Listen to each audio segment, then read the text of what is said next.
This is Kathy Beal of EmpowermentUnlimited.net with Astro Insight for the 2024 Gemini full moon. The full moon takes place on December 15th, 2024 at 1:01 a.m. Pacific Time, 4:01 a.m. Eastern Time, 9:01 a.m. Greenwich Mean Time, at 23 degrees Gemini, 53 minutes, 23 degrees Sagittarius, 53 minutes. Think we've been on information overload? Strap in tight because there's more to come. Short attention span theater is streaming everywhere right now, with no off or mute buttons, with no volume controls, and with the noise loud enough to crowd out your own thoughts. What's yours? What's spin? What's agitprop? What's outright false? The clamor grows louder and louder and more credulity-defying until suddenly situations pop. Chaos stops. And what's that? Could it be? Truths emerge. Such is the power of this year's Gemini full moon. A moon in this sign is generally paradoxical. Emotions, a feature of a full moon, are not part and parcel of this airy, breezy sign. But they'll be cresting and releasing, and how, along with the dramas and developments that come with this type of event. This one is pumping up the dichotomy of sound bites versus cohesive philosophies. The moon's current sign of Gemini, ruled by Mercury, is curious and nimble, darting through ideas with an ease that gets it belittled as distractible and superficial. It's prone to nibbling on this and that and then running off to the next attraction. The sun's current sign of Sagittarius, ruled by Jupiter, deals in broad strokes, in big pictures, in systems of thoughts and belief, which can mushroom into one viewpoint crowding out anyone else's. Its counterpart to Gemini's lightheartedness is good humor, laughter, and optimism, and it shares the ability to run. Both signs bring a flexibility to our experience of this full moon, which is amplifying and accelerating quick changing thoughts, news, and events. The sign's traits are intermingling uncommonly now because the sun's and moon's rulers are in mutual reception. Mercury is in Jupiter's sign, and Jupiter is in Mercury's sign. Everything that one planet does or experiences pulls in everything that the other does or experiences. Mutual reception results in the planets working together, despite their opposition, which also explains each end soaring to such mind-boggling extremes. Likewise, the sun and the moon are also collaborating despite their opposition.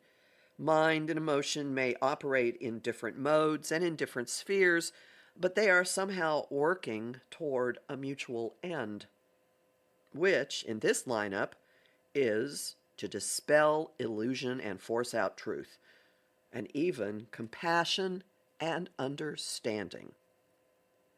The full moon is bearing down on Neptune in Pisces, the focal point of a T-square from the moon and the sun. Neptune rules the dream world, illusions, mists that cloud and unhinge us from earthly reality. Barely a week out of his 5-month retrograde, Neptune has already been churning the seas of consciousness, with his change in direction causing much that has been lurking below the surface, mysteries, misperceptions, deceits, acts of inspired guidance, to come out. That process is getting a power up. The pressure of the T-square is now forcing out more. Clouds are parting. Fog is breaking. Truths are emerging from them and from the chaos. As you observe and evaluate and maybe marvel at what's surfacing, trust your guidance. Gemini and Sagittarius may be mind-driven signs, but Neptune's role here can beam into your knowing and faith. Some of what emerges will change your point of view, as something you believe to be one way now strikes you as another. Some of it will show up magical thinking, your own as well as that of other people. Some of it will show developments that have been going on outside the normal open channels of conversation and the media. Some of it could float in. A T-square to Neptune can lead to gentle puffs of information. Sudden lightning strikes are also possible, though. The influence that lobs them, Uranus, is participating in ways that aren't nicely flowing. The awakening quick change artist is nudging us to uncomfortable realizations because of the nagging aspect of a semisextile to both the Moon and Neptune. It's also requiring adjustments in perspectives through and in conjunct to the Sun. And a huge share of this full moon's developments involves information, second looks, and do-overs from Mercury's recent retrograde. They are woven into this moon, and so is taking further action on them. The reason? Gemini's ruler Mercury is stationing direct on the day of the full moon, and trining retrograde Mars, which is in Leo and answering to the Sun. This makes the Mercury retrograde story and the ending collaboration with retrograde Mars central to this full moon, which also means there will be more to the stories.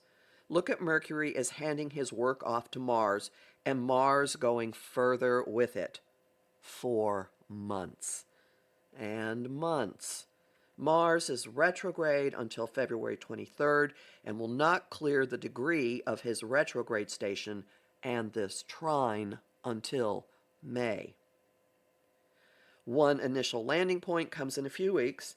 Jupiter is backing into a square to stabilizing Saturn, exact December 24th, which promises some containment. And all of it bears on where we're heading, personally and collectively. Pluto is sextile the moon's north node, opening us to focused, emboldened, daring action to claim the future we want. I'm Kathy Beal, a professional astrologer with more than 30 years' experience. Visit my site, empowermentunlimited.net, to sign up for my mailing list, listen to my weekly podcasts, and book a session with me. I have lots of bonus content at patreon.com/Kathy Beal, and I'm very grateful to the people who support my work there. I host the show Celestial Compass on Om Times Radio and TV on the first and third Monday of every month at 5 p.m. Eastern. I also host lively conversation on Facebook, on the page Empowerment Unlimited, and in the group The Astro Insight Lounge. I post on Blue Sky, Instagram, and Threads at @KABeal, and on YouTube at the Professional Aquarian channel.